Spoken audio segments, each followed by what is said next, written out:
ميدو حبيبي، اصحى يلا عشان نروح المدرسة، الأجازة خلصت. شوط يا دي محمد، شوط شوط. ميدو حبيبي بطل استظراف، يلا واصحى عشان ما تأخرش على مدرستك.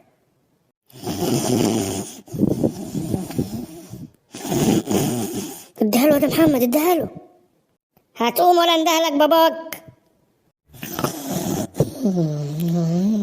يا ما تبقاش اناني بقى يا كده. طيب يا جلال، تعالى شوف ابنك مش عايز يصحى يروح المدرسة. خلاص يا بابا صحيت، ما تجيش يا بابا. في ايه يا ماما؟ مش خدنا الاجازة خلاص؟ بتصحيني تاني ليه؟ قوم يا حبيب ماما، الاجازة خلصت. يلا المدارس رجعت تاني. رجعت تاني ايه بس واحنا لحقنا نأجز؟ حرام عليكم بقى، هتكرهونا في التعليم. ماما انت ليه محسساني ان انا هطلع دكتور يعني؟ وماله حبيبي ما تطلعش دكتور ليه؟ ده انت هتطلع دكتور قد الدنيا. يا ماما انت بتضحكي عليا ولا بتضحكي على نفسك؟ هو انا عارف اطلع من الابتدائيه لما تقولي لي دكتور؟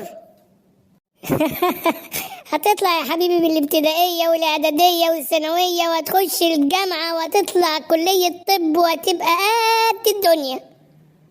طيب يا ماما انا هسيبك انت تحلمي براحتك وانا اروح اجهز نفسي عشان اروح المدرسه. انا تعبت بقى من المدرسه ومن الدراسه بقى. مفيش اي صاروخ يجي تايه كده يفجر المدرسه دي. يلا يا ميدو حبيبي روح جهز نفسك، انا مجهز لك اللانش بوكس واحط لك الفطار فيه. يلا يا بابا. حاضر يا ماما، ربنا يرزقني ببوكس ياخدني بدل اللانش بوكس بتاع الاكل بتاعك ده. خليني اخلص من الدراسه دي بقى، تعبت بقى. يلا حبيبي انا رايح اجهز لك الفطار. انام شويه تاني بقى، اخد كفايتي من النوم، ما خدتش كفايتي من النوم بقى. ما تشوت انا محمد يا. نمت تاني يا ميدو؟ طيب انا هبعت لك جلال. قمت يا ماما خلاص بقى قمت. لعن ابو الدراسه بقى بس. ايوه يا ميدو، الحمد لله على السلامه، رجعنا للدراسه تاني يا زميلي. محمد انت مبسوط لانك رجعت الدراسه تاني يا عم؟ مش عارفين ننام يا عم. ورجعنا الدراسه تاني ورجعنا الدراسه تاني، وميدو مش هيعرف ينام، ميدو مش هيعرف ينام. بس بقى والنبي ما تهزرش يا محمد، عشان انا زهقان ومش طايق نفسي من الدراسه المدارس. بس طيب يا ميدو انت بتعيط ولا ايه؟ في ايه يا عمي؟ انا بهزر معاك، ومالها الدراسه مش وحشه يا ميدو. بنتعلم وبنحفظ وبنفهم، وبكره نبقى حاجه كبيره في البلد. انا مش عارف انام ولا اصحى ولا اكل ولا اشرب، مش عايزه ادرس، انا مش عايزه اتعلم، انا مش فاهم حاجه اصلا، انا مش عارف ايه اللي بيجيبني. طيب بس يا ميدو بس بطل عياط، خلاص خلاص والنبي. تعالى بقى ندخل، بيقولوا جايبين لنا مدرس عربي جديد يا ميدو، تعالى نشوف دنيته ايه. يلا يا زميلي. جديد ولا قديم يا محمد؟ انا كرهت المدرسه وكرهت الدراسه والله. طيب بس يلا يا زميلي، تعالى نشوف الدنيا فيها ايه ولما نطلع نبقى نتكلم. يلا يا محمد اتفضل. صباح الخير يا مستر. مستر ايه يا ابني؟ انا اسمي استاذ، انا مدرس لغه عربيه. تقول لي يا استاذ ما تقوليش يا مستر، انا ما بدرسش انجليزي. صباح الخير يا استاذ. حاضر يا استاذ، انا اسف. صباح الخير يا استاذ.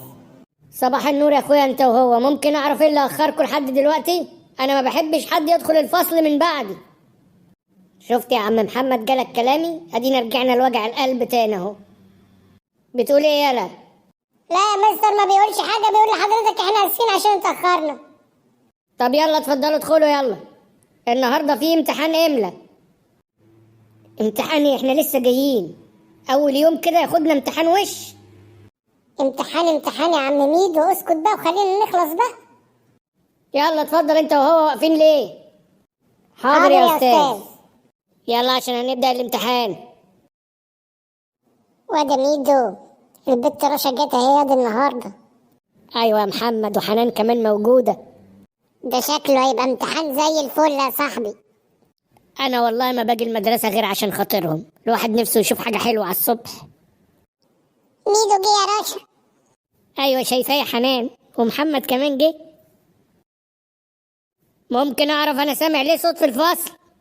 لا يا استاذ مفيش صوت ولا حاجه، ده احنا بنقول الامتحان شكله هيجي سهل، احنا كلنا بنحب الاملا وبنحب اللغه العربيه. طيب يلا تملوا ورايا. اسمعوا واعوا. اللؤلؤ يتلألأ بين اللآلئ،